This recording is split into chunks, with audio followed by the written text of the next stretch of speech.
साल 2025 ये वो साल है जब भारत के एक बहुत ही पुराने पारंपरिक खेल ने आप कह सकते हैं इतिहास रच दिया। पहली बार, जी हाँ, पहली बार खो खो वर्ल्ड कप हुआ और दुनिया को मिला अपना पहला चैंपियन। तो चलिए आज इसी ऐतिहासिक टूर्नामेंट की कहानी जानते हैं। सोचिए एक ऐसा खेल जो हम सब ने अपनी गलियों में स्कूलों में खेला है और अब उसी खेल में दुनिया को अपना पहला वर्ल्ड चैंपियन मिला है। ये खेल कोई और नहीं बल्कि खो खो है। जी हाँ, अपना खो खो। अब ये सिर्फ गली मोहल्लों का खेल नहीं रहा, ये ग्लोबल स्टेज पर छा गया है और क्या जबरदस्त शुरुआत हुई है इसकी। तो सवाल ये उठता है कि खो खो ने ग्लोबल स्टेज पर ये धमाकेदार एंट्री की कैसे। देखिए, ये सिर्फ एक टूर्नामेंट नहीं था, नहीं, ये तो उन लाखों लोगों के सपने के सच होने जैसा था जो इस खेल से पीढ़ियों से जुड़े हुए हैं। और ये नंबर पहला, ये सिर्फ एक गिनती नहीं है, ये पहला एडिशन था। मतलब इतिहास का वो पन्ना जो हमेशा के लिए खो खो के नाम हो गया। यहीं से, इसी पल से इस खेल के ग्लोबल बनने का सफर शुरू हुआ। तो आखिर ये पहला वर्ल्ड कप था कैसा, कितना बड़ा था? चलिए अब जरा इसके कुछ जरूरी फैक्ट्स और आंकड़ों पर नजर डालते हैं जो अपने आप में इसकी कामयाबी की कहानी सुनाते हैं।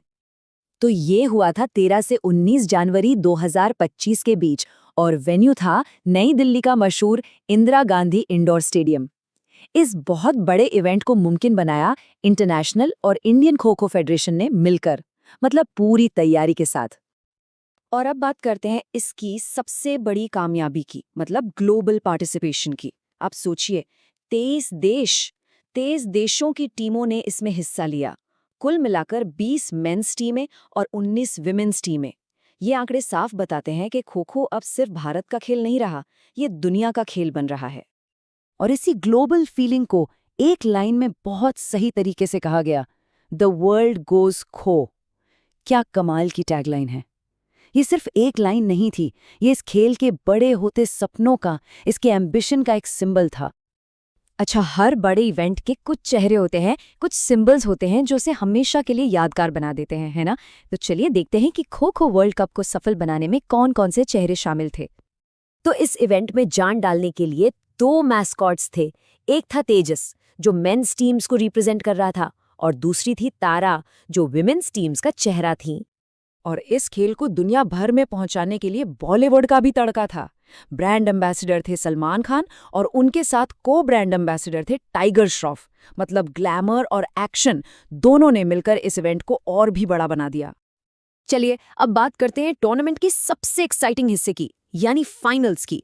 और मजे की बात ये थी कि मेंस और विमेंस दोनों ही कैटेगरी में फाइनल की टक्कर एक ही थी, भारत बनाम नेपाल। और नतीजा एकदम शानदार। मेंस फाइनल में इंडिया ने नेपाल को 54-36 से हराया और विमेंस टीम, अरे उन्होंने तो और भी जबरदस्त खेल दिखाया। 78-40 के बड़े मार्जिन से एक तरफा जीत हासिल की। तो कुल मिला के कहानी का अंत एक ही था, भारत का दबदबा।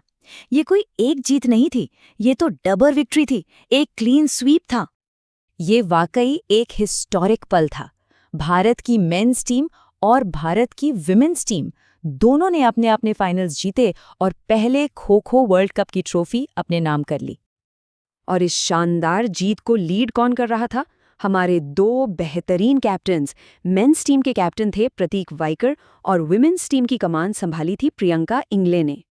तो इस पहले वर्ल्ड कप की जबरदस्त कामयाबी के बाद एक बड़ा सवाल सामने आता है, क्या भारत का ये सदियों पुराना खेल अब पूरी दुनिया पर छा जाने के लिए, मतलब वाकई ग्लोबल होने के लिए पूरी तरह से तैयार है?